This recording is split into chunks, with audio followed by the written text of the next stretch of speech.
৭০,০০০ ভোটে জয়ী হয়ে সেই ভোট মুখ্যমন্ত্রীকে আমি উপহার তুলে দেব। চতুর্থবার মিনাখা বিধানসভা থেকে তৃণমূলের প্রার্থী হয়ে এমনটাই জানালেন মিনাখার ৩ বারের বিধায়ক উষারানী মণ্ডল। মিনাখাতে পুরনো মুখেই আস্থা শাসক শিবিরের।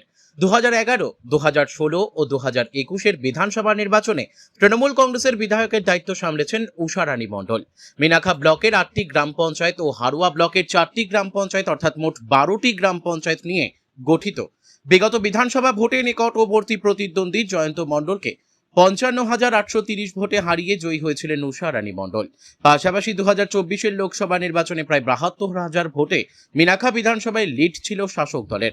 চতুর্থবার বিধানসভার টিকিট পেয়ে তৃণমূল প্রার্থী উষারানী মণ্ডল বলেন, মুখ্যমন্ত্রী মমতা বন্দ্যোপাধ্যায় ও অভিষেক বন্দ্যোপাধ্যায়কে ধন্যবাদ জানাবো আমার ওপর আস্থা রাখার জন্য। যেভাবে মিনাখা জুড়ে উন্নয়নের কাজ চলছে, আগামী দিনেও সেই ধারা অব্যাহত থাকবে।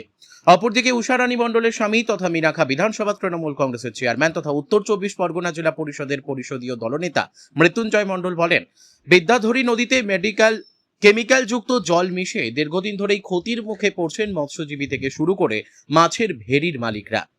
সঠিকভাবে লাভের মুখ দেখতে পাচ্ছেন না।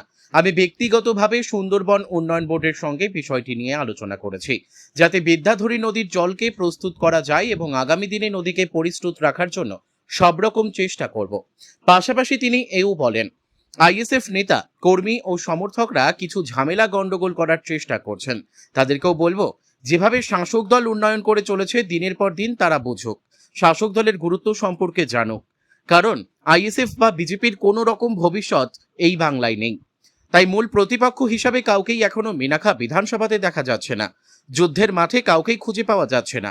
আগামী বিধানসভা নির্বাচনেও তৃণমূল কংগ্রেস মিনাখা বিধানসভা থেকে বিপুল ভোটে জয়ী হবে। বসিরহাট থেকে প্রদীপ সরকারের রিপোর্ট, বিগ নিউজ বাংলা।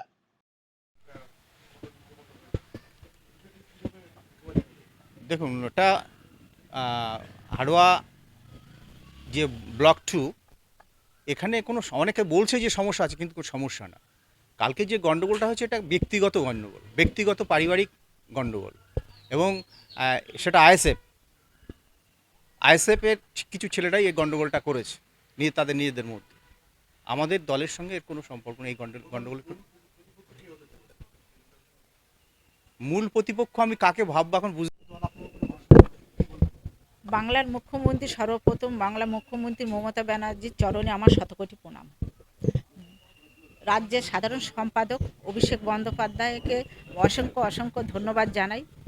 2011, 2016, 2021 3বার আমাকে মিনাখায় পাঠিয়েছিলেন। এবার চতুর্থবারের জন্য আবার আমাকে মিনাখার দরবারে পাঠিয়েছেন, মানুষের কাজ করার জন্য, মানুষের পাশে থাকার জন্য। উন্নয়নের নিরিখে মানুষ আজকে ভোট দেবে।